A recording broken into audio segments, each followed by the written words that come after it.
The Bengalis of East Pakistan have paid a heavy price in blood for trying to break away from West Pakistan and forming the independent state of Bangladesh.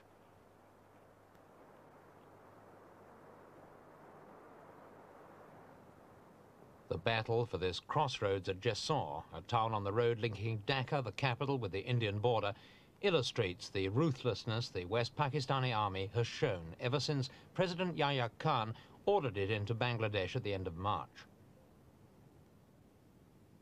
The defenders here said they fought the Punjabis with what weapons they had, but there were no signs of any Punjabi dead. The local Bengali commander describes what happened. The Punjabis were here and they took position against the Liberation Army from here, and they fired the 3-inch mortar from here, and they killed so many innocent Bengalis, Bengali Liberation Army and the innocent Bengali people of the citizen of this town. But they aren't here now. And what happened? we resist them. We resist them with our weapons, and just at 4 p.m. 4 a.m. 4 a.m. Yes, sorry. 4 a.m. they retreat from here, and when they retreat, they burnt all the houses of the innocent peoples, innocent Bengali peoples, and killed brutally to them through their bayonets and through firing. Everywhere in Jessore there was evidence of the savagery with which all civil wars are fought. Here in the courtyard of one villa, an old man and his family, 3 women and their babies, were bayoneted to death.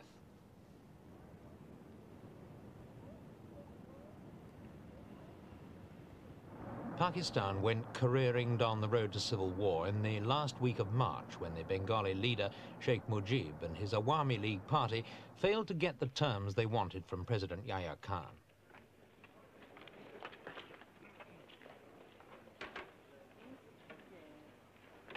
In the early days of the secession, the Bangladesh Liberation Army, ill-equipped and badly organized as it was, put up stout resistance against the superior Punjabi forces.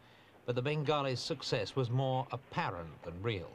For more than 2 weeks, President Yahya kept his troops bottled up in strongholds, permitting only skirmishes with the Bengalis. Then, springing from their fortifications, the Punjabi regulars, reckoned to be the toughest fighters on the Indian subcontinent, smashed simultaneously into a dozen or so Bengali towns. The civil war was virtually over.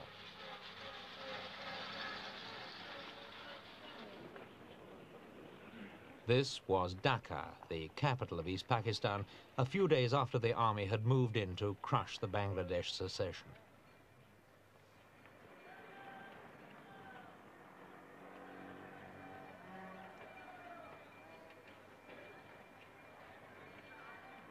Eyewitnesses said 24 entire blocks of the city had been flattened, and as many as 6,000 inhabitants killed. 500 of the dead were students and their teachers. It's alleged this was an attempt by the Western government to deprive the East of future leadership. The army also put an end to any effective armed resistance by rounding up 500 policemen who were known to support Sheikh Mujib and executing them. It's estimated a total of 35,000 Bengalis have been killed throughout the country. One Western diplomat said the army committed mass murder.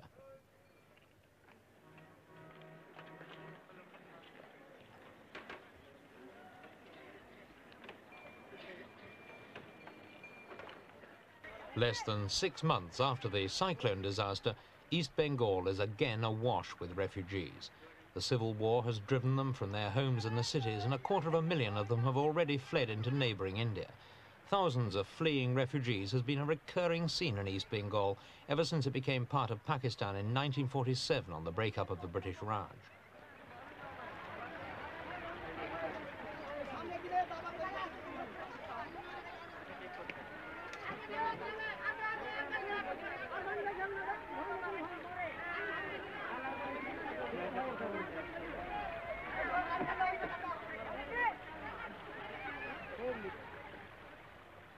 Bangladesh cannot be termed a breakaway state in the same way as Biafra or Katanga. The 75 million Bengalis form 2/3 of the population, and they've adhered scrupulously to the UN principle of the right to self-determination of peoples by winning a majority of seats in the national parliament in a free election.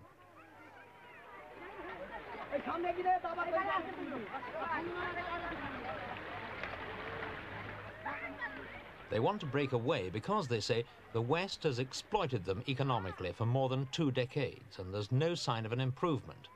Pakistan depends for its economic life on foreign aid, which is granted on the basis of population and in theory should favour the East.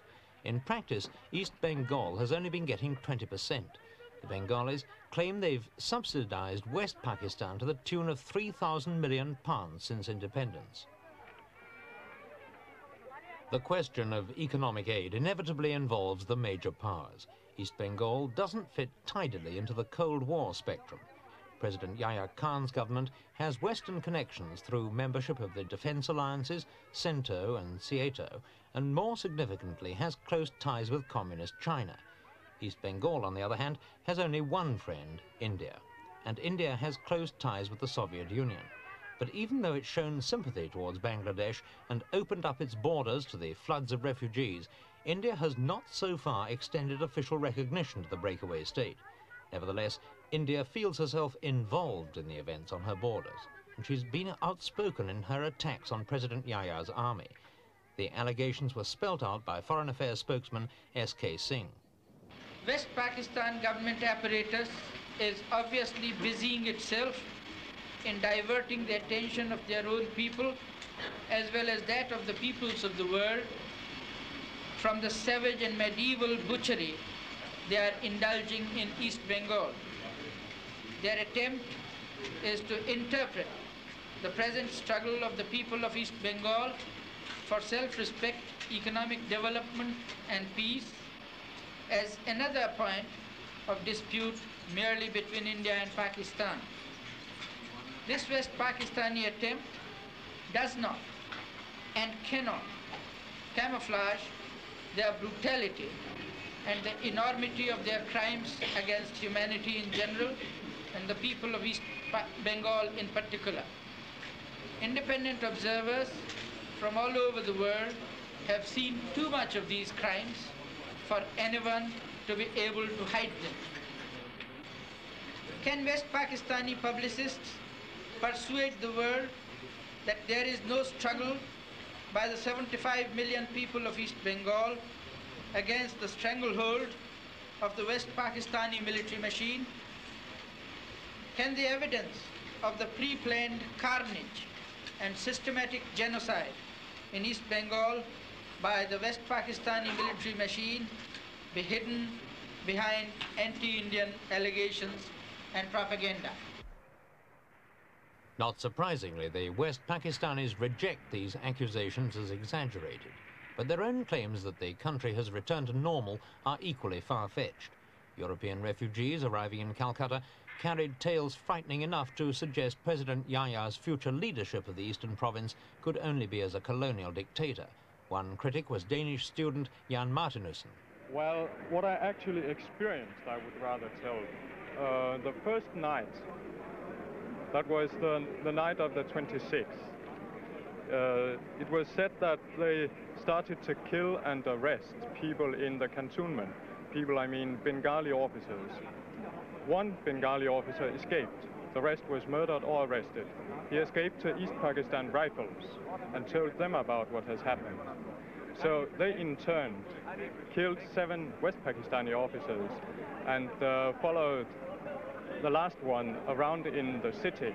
And after about half an hour shooting, they got him. That was the beginning. What did you see yourself? Well, I talked to some of these people. I think that's almost as good. I saw killings. I saw shooting. I was sitting in the middle of the house while they were shooting just outside the window. Which house do you live on? Who was shooting? Both of them. One day we had East Pakistan Rifles and the East Bengal Regiment just outside our house. The next day the West Pakistanis had moved further on into the city. That was after 6 days fighting. Did the East Pakistan Rifles put up much of a resistance? A lot of resistance. Hell of a lot of it. How did you get to the port? We had a military escort. But there were no problem when we left because, as I said, most of the city was under control of the army. And after they gained control, I must tell you, they burned all the bazaar districts where they had no possibility to search thoroughly. So they just burned it up. Just destroyed it? Yes.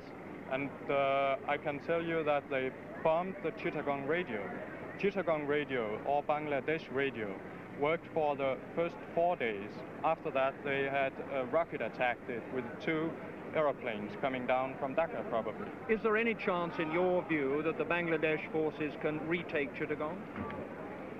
I think not in the coming months, but later they will take Chittagong, I'm almost sure. As things stand at the moment, the chances of a concerted Bengali force recapturing Chittagong or any other town are remote. Despite the military realities, the Bengali leaders seem determined to keep alive the spirit of Bangladesh by an official proclamation of independence. At this small village, a mile from the Indian border, a triumphal arch with the motto, Joy Bangla, Long Live Bengal, and a crowd of 1,500 villagers awaited the first public appearance of the Bangladesh cabinet.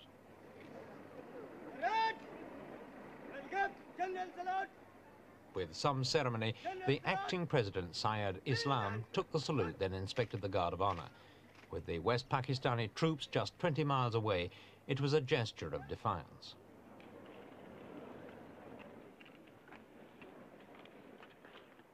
In an atmosphere heavy with emotion, the green flag of Bangladesh was raised. In the absence of Sheikh Mujib, captured by the army, it was left to the acting president to make an impassioned appeal to the countries of the world for recognition and help. From the opinion of the war.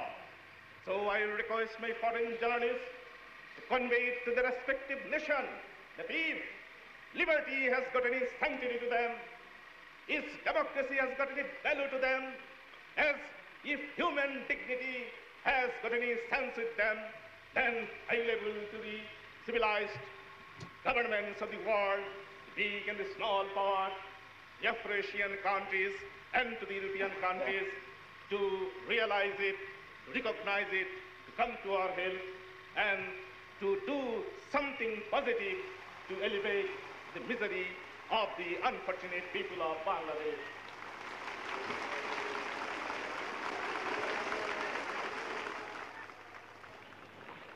Despite this impassioned plea, there's been no rush by foreign governments to recognize the new state.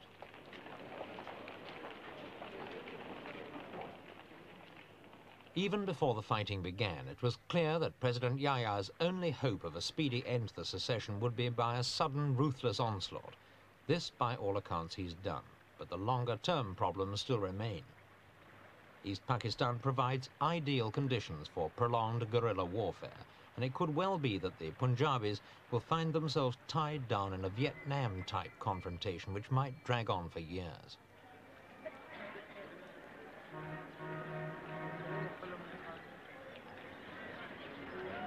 This is the town of Kustia, which the Bengalis were forced to evacuate in the face of the advancing West Pakistani forces. Among the handful of people who'd stayed behind to fight for the cause of Bangladesh was Muhammad Ali Nawaz, a businessman who'd lost everything in Dhaka and was determined to flee no further. You see, first thing that if everybody fled out from the city, then who will boost up the morale of the local people? Because in our locality, we have never faced such type of war. So we are the few people, especially younger generation, we need to boost up the morale of the local people. That's why we are here. And for another reason that we need to organize something to face the enemy soldiers. What will happen to you if the army comes here to Kustia? If army comes to the Kustia, we'll try to face them. And if we cannot face them, we'll again try to reorganize and again face them. And this will be our motto. You're committed to a real guerrilla war? Yes, we'll go. We have to continue for guerrilla war after that. Because now we are fighting front to front. And if we are defeated, then we'll go for guerrilla tactics.